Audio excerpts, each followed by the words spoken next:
Hey everyone, welcome to CLAT point.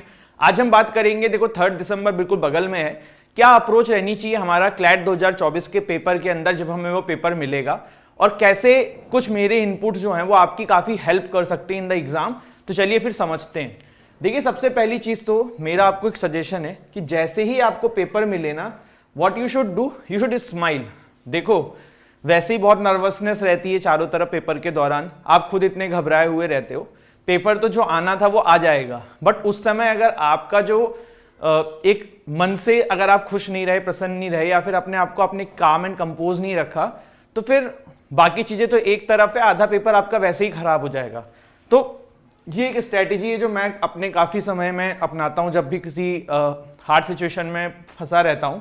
तो आप जैसे ही पेपर को प्राप्त करना, स्टार्टिंग में थोड़ा स्माइल करना, मतलब ठीक है, देखेंगे जो होगा वो होगा। दूसरी चीज, पेपर को फ्लिप करना स्टार्टिंग के 2 मिनट के अंदर, 3 मिनट के अंदर, जो भी आपको सही टाइम लगे। फ्लिप का मतलब ये कैसे पलटना है और हमें पेपर को समझना है कि क्या आया है। इससे क्या होगा ना, आप जो भी शौक आपको लगने वाला था उस पेपर को मिलने के बाद, जैसे कि मान लो क्लैट 2024 का पेपर आपके हाथ में आया एंड कुछ ऐसी चीजें आई जो आपको बिल्कुल ही नहीं आती हैं, या फिर आपको लगा बहुत अनएक्सपेक्टेड है, तो अगर आप उसको बीच पेपर में देखोगे ना, तो वो आपके लिए बहुत डिफिकल्ट हो जाएगा, अचानक से शौक लगेगा। बट जब आप फ्लिप करके देख लोगे स्टार्टिंग में ही, तो आपको सारा जितना भी शौक लगना था वो एक बार में स्टार्टिंग में लग चुका है। अब आप वापस काम एंड कंपोज होकर पेपर की तरफ बढ़ोगे। तो मेरा एक सजेशन है, स्टार्टिंग के 2-3 मिनट्स में पेपर को एक बार फ्लिप करना। अगर आप स्ट्रेटेजी करते हो तो अच्छी बात है, नहीं करते हो तो एक बार ट्राई करके देखना। एक आध मॉक जो अभी दोगे उसमें इट विल हेल्प। दूसरी चीज, तीसरी चीज, ये हम सभी को पता है, नहीं पता है तो पता कर लो, हमेशा स्टार्ट करना है इजी क्वेश्चन से। नंबर 1 क्वेश्चन से हमें पेपर शुरू नहीं करना है, हमें इजी क्वेश्चन से पेपर शुरू करना है। मतलब we will attempt the first easiest part. बहुत बार देखो क्या होता है कि हम हमारे माइंड में ना कुछ प्लान करके जाते हैं, ठीक है। जैसे इंडिया क्रिकेट टीम का मैच है, अब वर्ल्ड कप फाइनल ही ले लो, है ना। वर्ल्ड कप फाइनल में इंडिया टीम ने कुछ प्लान किया होगा, लेकिन पिच बहुत खराब निकल गई बैटिंग के दौरान, तो वहां पे उनको अपनी स्ट्रेटेजी चेंज करनी थी, बट वो नहीं कर पाए। यही हुआ ना। कहने का मतलब ये कि आपकी एक स्ट्रेटेजी है, बहुत अच्छी बात है कि मैं करंट अफेयर पहले अटेम्प्ट करता हूं, लीगल पहले करता हूं, ये करता हूं, वो करता हूं, बट बिल्कुल दिमाग में ये फिक्स करके मत जाओ कि यही करना है। जो स्टार्टिंग में आप पेपर फ्लिप करोगे ना, अगर पेपर में कुछ ऐसा अनएक्सपेक्टेड है, अगर आता है और आपको लगता है कि वहां पे स्ट्रैटेजी चेंज करने की जरूरत है, तो कर लेना ना यार। ये करके नहीं जाना है कि हमने साल भर ये किया है तो करना है। देखो 99% चांस है कि जो साल भर किया है वही करना है, अच्छी बात है। बट अगर वर्स्ट केस सिनेरियो कुछ बहुत अनएक्सपेक्टेड हुआ, तो आपको वहां पे अपनी स्ट्रैटेजी चेंज करनी पड़ी, तो उसके लिए फ्लेक्सिबल रहना, कर लेना। And always start with the easy section. ठीक, जो आप फ्लिप करोगे ना पेपर, उसी समय थोड़ा तो आपको सब आइडिया लग जाएगा। दूसरा कि अपने दिमाग में ना क्वेश्चंस को मार्किंग करना सीखो, जैसे कि 1 डैश या 2 डैश, इस तरीके का पेपर में आप सिंबल बना सकते हो। इसमें क्या होगा कि आपने वो क्वेश्चन अटेम्प्ट नहीं किया है, और 1 डैश का मतलब ये कि ये आप थोड़ा दिमाग लगाओगे हो जाएगा, 2 डैश का मतलब है कि बिल्कुल ही नहीं होगा, है ना। तो 1 डैश आप वहां पे लगा सकते हो जो आपको उस समय नहीं आया, लेकिन आप टाइम बचेगा, रिथिंक करोगे तो प्रोबेबली हो जाएगा। तो वो इस तरीके को सिंबल आप यूज कर सकते हो, बहुत जरूरी है। और सबसे इंपॉर्टेंट चीज, एग्जाम से पहले कट ऑफ आप डिसाइड ही नहीं कर सकते हो जब तक क्लैट 2024 का पेपर आपके हाथ में नहीं आएगा। आपको समझ, मतलब कोई भी, चाहे कोई टीचर्स है, चाहे कोई कोचिंग है, कोई भी है, कोई भी बता ही नहीं सकता कि क्या कट ऑफ जाएगा।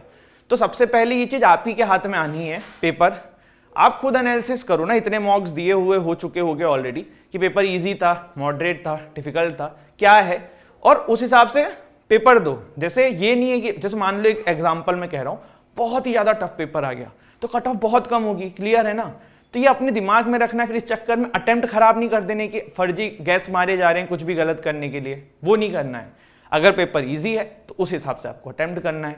तो ये चीज आपको देखनी है, और हमेशा ध्यान रखना, जो डिफिकल्ट पार्ट होता है ना पेपर का, उस पर कट ऑफ डिपेंड नहीं होती। कट ऑफ डिपेंड होती है जो ईजी पार्ट होता है। डिफिकल्ट 10 में से 1 बच्चा कर लेगा, लेकिन ईजी 10 में से 8 करेगा, समझ रहे हो।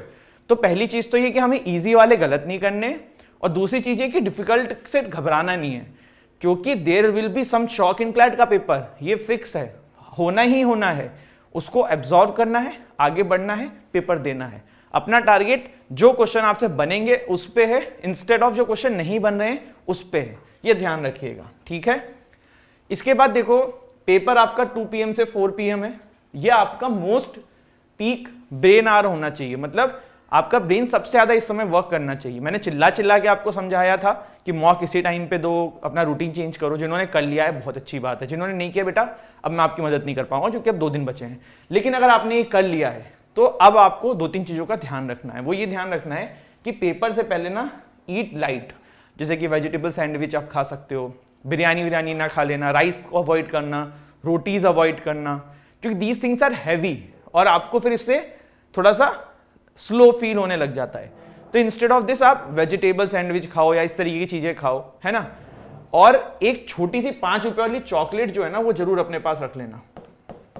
क्या होता है ना, देखो एग्जाम से पहले शुगर लोग का भी फील हो सकता है, प्लस आप बिल्कुल एनर्जेटिक फील नहीं कर रहे हो, तो आप एग्जाम से पहले चॉकलेट खा के चले जाओगे ना, दिस गोना वर्क, बहुत ज्यादा आपको इंस्टेंट एनर्जी ये प्रोवाइड करने वाली है। प्लस अगर आप कॉफी का सेवन करते हो तो you can have a cup of coffee, energy लगेगा। अगर रेड बुल के आदी हो, मतलब कभी कभी पिया है, आपको कुछ इंपैक्ट नहीं होता है, तो that is also an good option. तो ये सब चीजें आप कर सकते हो। अब बात करते हैं आपको एग्जाम हॉल में लेके क्या क्या जाना है। तो एडमिट कार्ड 2 लेके चले जाना और आज ही इनको कर लो। ये नहीं कि कल करेंगे, लास्ट दिन करेंगे, नहीं, अभी के अभी इसको करवा के रख लो। एडमिट कार्ड 2 रखना, ठीक है। और एक चीज मैं आपको बता देता हूं, शायद ये आप लोगों को पता ना हो, कोई बताएगा भी नहीं। एडमिट कार्ड पे जो इन्विजिलेटर आपके साइन करता है ना, उस एडमिट कार्ड को संभाल के रखना। जब कॉलेज में एडमिशन लोगे वहां वो जमा होता है। मैं फिर से बोल रहा हूं, जो एडमिट कार्ड पे इन्विजिलेटर साइन करता है उसको एग्जाम से निकल के फेक मत देना, उसको संभाल के रखना। चाहे आपको ये लगे कि मेरा पेपर खराब हुआ है चाहे अच्छा हुआ है, एडमिट कार्ड संभालना, क्योंकि बहुत बार बहुत लोगों का वेटिंग लिस्ट में भी होता है, तो पता पड़ता है एडमिट कार्ड ही नहीं है, ठीक है। दूसरी चीज, एक ओरिजिनल फोटो आईडी, आधार कार्ड है रख लो, ड्राइविंग लाइसेंस है रख लो, प्रेफर करना आधार कार्ड। एनालॉग रिस्ट वॉच चाहिए अपने को, डिजिटल रिस्ट वॉच नहीं चाहिए, ध्यान रखना। एनालॉग रिस्ट वॉच आप सभी को रखनी है। ब्लैक या ब्लू बॉल पेन जो रखना है वो आपको 3 से 4 रख लेना, जस्ट इन केस 1-2 कुछ खराब हो। और बॉल पेन क्यों बोला जाता है, इंक पेन कभी भी एडवाइजेबल नहीं होता है ओएमआर के लिए, या फिर जेल पेन नहीं होता है, क्योंकि हल्का फुल्का भी पानी गिरा वो फैल जाएगा, ओएमआर खराब हो जाएगी, आपका करियर खराब हो जाएगा। तो prefer ball pen. And last but not the least, water बोतल, ये आपको जरूर अपने साथ कैरी करनी है। देखो ये सेंटर टू सेंटर डिपेंड करता है, कहीं कहीं पे पानी की व्यवस्था होती है, कहीं कहीं पे दे दिया जाता है, बट मोस्ट ऑफ द जगहों पे ये सब नहीं मिलेगा। तो कीप योर वाटर बोतल, और ज़्यादा ट्रांसपेरेंट वाटर बोतल रखना कि कोई आपत्ति ना करे। अब लास्ट की कुछ चीज़ें हैं, जैसे कि अब आप एंजाइटी तो फील करोगी, फियर ऑफ फेलियर होगा, टेंशन होगा। मैं ये कह रहा हूँ अगर आप ये चीज़ें फील कर रहे हो ना तो बहुत अच्छी बात है, इससे अच्छी कोई बात ही नहीं है। इसका मतलब आपको इस एग्जाम की सीरियसनेस पता है, आपने इस एग्जाम के लिए मेहनत किया है, और ये सिर्फ आप फील नहीं कर रहे हो, सारे बच्चे कर रहे हैं। समझ रहे हो? कहने का मतलब यही है कि हमें ये नहीं सोचना है कि ये सिर्फ हमें हो रहा है, ये सबको हो रहा है। और दूसरी चीज, इसके वजह से हमें हमारा कर्म नहीं रोकना है, मतलब जो भी हमने प्लान किया है नेक्स्ट 2-3 डेज का, वो हमें नहीं रोकना है। या एग्जाम हॉल में जाके पेपर देना है तो देना है, वो पूरा एनर्जी से देना है। ये सब चीजें साइड में पैरेलल थोड़ी थोड़ी रहेंगी और रहनी भी चाहिए, वो बहुत जरूरी है। बट उसके वजह से आप अगर अपने इस साइड की चीजें, प्रिपरेशन, एग्जाम, इन सब पे इंपैक्ट करोगे तो बहुत दिक्कत हो जाएगा। तो वो चीज ध्यान रखना। बस एग्जाम क्लियर करने का एक ही तरीका है, just do easy things right. जो आपने चीजें मानी थी, जो आपने चीजें प्लान करी थी, उसको करते रहो। इन घबराहट, इन सब चीजों से इतना इंपैक्ट होके अपने प्रिपरेशन पे उसका इंपैक्ट मत आने दो, ठीक है। तो this is what all I have to say, and this is the last video I am making for CLAT 2024। और मैं आपको पहले ही बोल चुका हूं, मैं फिर बोल रहा हूं बच्चों, मैं आप लोगों पे रियली प्राउड हूं। जितने भी बच्चे इस वीडियो को देख रहे हैं, चाहे आप मुझे जानते हो चाहे नहीं जानते हो, आप सभी ने इस एग्जाम के लिए बहुत मेहनत करी है। अब सिलेक्शन होगा तो भी I am proud of you, अगर सिलेक्शन नहीं भी हुआ तो भी I am proud of you, क्योंकि आई बिलीव आप सभी ने मेहनत करी है, आप सभी ने सेक्रीफाइस किया है, और सभी ने अपने अपने लेवल पे अपना 100% देने की कोशिश करी है।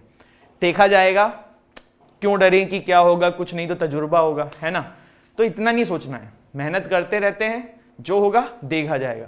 और आई होप सभी को एनएलयू मिल जाए, अच्छे एनएलयूज मिल जाए, और नहीं भी मिले तब भी आप जीवन में बहुत अच्छा कर लोगे। बहुत सारे एग्जाम्पल है, बट अभी हमारा काम है 3 तारीख को टारगेट करना, अपना बेस्ट देना, और वो हम करने की कोशिश करेंगे, ठीक है।